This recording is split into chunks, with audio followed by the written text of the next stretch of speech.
Good morning po sa ating lahat. Doc Willie to. Kamusta po kayo? Sana malakas tayong lahat sa araw na to. So, okay naman tayo for the past few days. Tuloy-tuloy na yung paggaling natin. Marami nga nagtatanong di ba Doc dati, sobra ka ng lala. Wala ka ng boses noon. Ang hina-hina mo na. Anong nangyari? Ang nangyari, na Singapore tayo. Yun ang nangyari, na Singapore.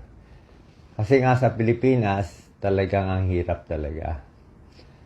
Pagdating ko dito sa Singapore, ang dami kong nakitang pagbabago. Una-una, parang Pilipinas din dito. Ang daming nurses dito. Alam ko, ilang hundreds of thousands ang Filipinos dito. At ang mga nurses nila dito, yung mga matatagal na. Yung mga 5 years, 10 years experience, 15 years experience. Sa Pilipinas, sa ospital ko doon, ang nurses natin, gaano ba katagal experience? 2 years lang. 1 year, 2 years, abroad na agad.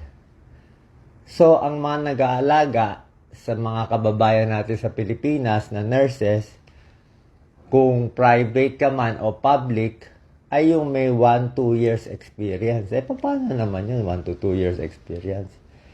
Siyempre, hindi pa ganun kagaling. Tapos, ang sweldo nila, minimum wage lang. So, sweldo nila, palagay natin, 17,000. Hirap sa pamasahe, hirap sa pera. Bago pa lang nurse, ipapaalaga mo sa katulad kung mahirap na case. Ay, mamamatay talaga yung pasyente pag gano'n. Paano nga? Kulang nga tayo. Nag-aalisan nurses natin. Dito, sweldo nila mga kung peso, siguro 120,000. Banda roon. Pero tignan mo naman dito, 10 years experience. Kaya talaga pagtusok. Swak, pag-alaga ng mga line, ang gagagaling. Tapos, isa lang sinasabi ng mga nurses dito nung andun pa ako sa ospital. Pag sa Pilipinas, hopeless case ka, pagdating mo dito sa Singapore, baka easy case ka lang. Baka easy case ka lang. Pag sa Pilipinas, ganitong bukol, wala na pag-asa yan, malabo na. Pag dito, kahit gaano kalaki ang bukol, meron silang paraan na magagawa. Meron pa nga sila ibang technique na parang hindi na nga nagda-dialysis yung iba. So, laging ganun ang kwento. Laging ganun ang kwento. Wala tayong sinisiraan kahit kanino. Pero syempre, para magkaroon ng tunay na pagbabago, dapat alam natin yung tunay at hindi tunay. Ay, huwag tayo magsisinungaling. Kung ano yung tunay, yun na. Yun na. Paano tayo matututo, di ba? So, sa nurses pa lang, talo na tayo. Tapos, syempre, mga doctors nila dito, halos lahat trained abroad. Libre na gobyerno nila. Dito, pag magaling kang high school, college, ililibre ka ng gobyerno sa Stanford, sa Harvard. Gobyerno magbabayad sa'yo. Ang kailangan mo lang mataas grade mo, libre ka na, relax ka na. Pag magaling ka, babalik ka dito sa Singapore, kaya pinagkakaguluhan dito. Kaya ang daming Pilipino dito. Dami dito. Tapos yung gamot, ang gamot nila, ang cute nga ganito.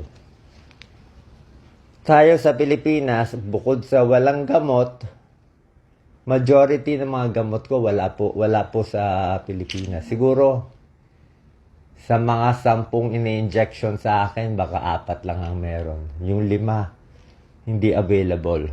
Bakit? Pilipinas, maliit na bansa.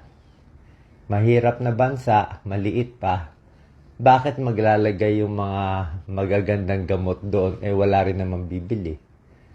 Siyempre, ilalagay ng mga drug company magagandang gamot nila sa Singapore, sa Hong Kong, yung mga mayayamang bansa na kaya bumili. Diba? Let's say may produkto ka. Doon nilalagay sa magagandang lugar, doon sa mga malls. So, parang ganon. Kaya sa Pilipinas, yun ang problema. Kahit magaling doctors natin, wala rin gamot na panlaban. Tapos pag dito, sa atin, di ba, pag binigyan ka reseta, kailangan, bili ka muna sa Mercury, pila ka sa drugstore.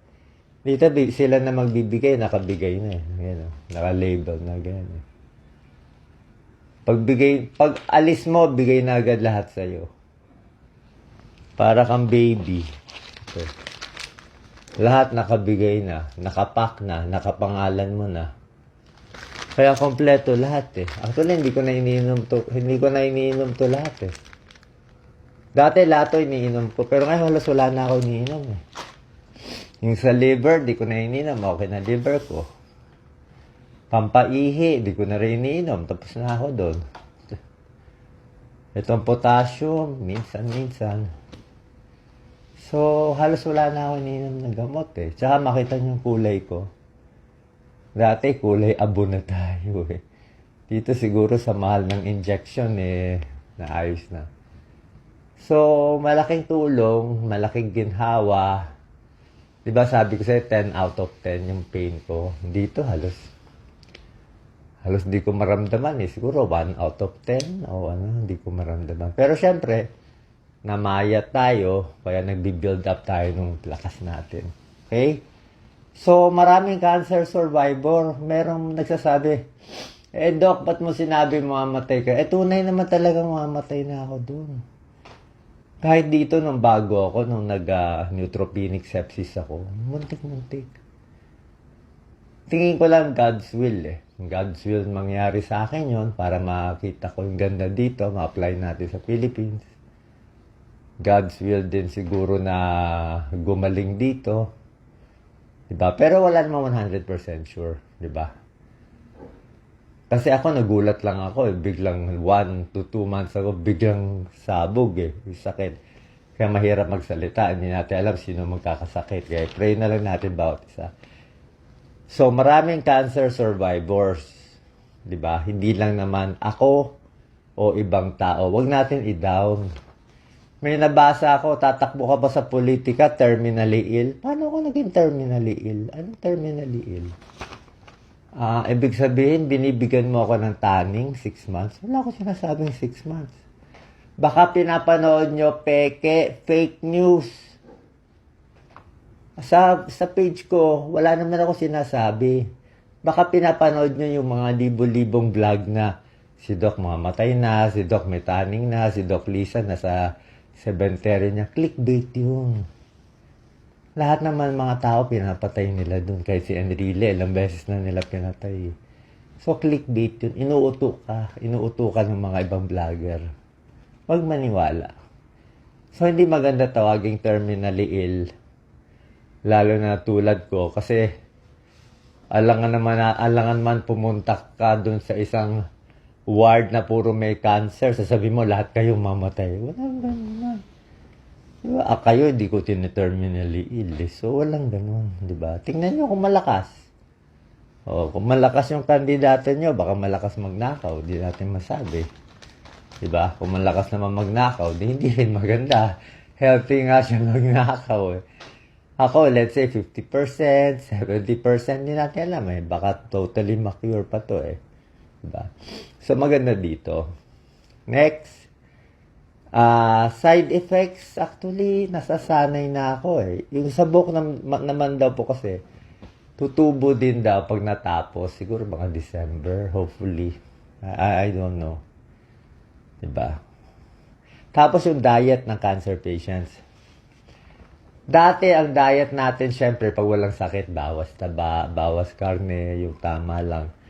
Pero pag cancer patients, ang turo sa akin ng doktor ko, ni Dr. Ang Peng Tiam, kumain daw ng kumain.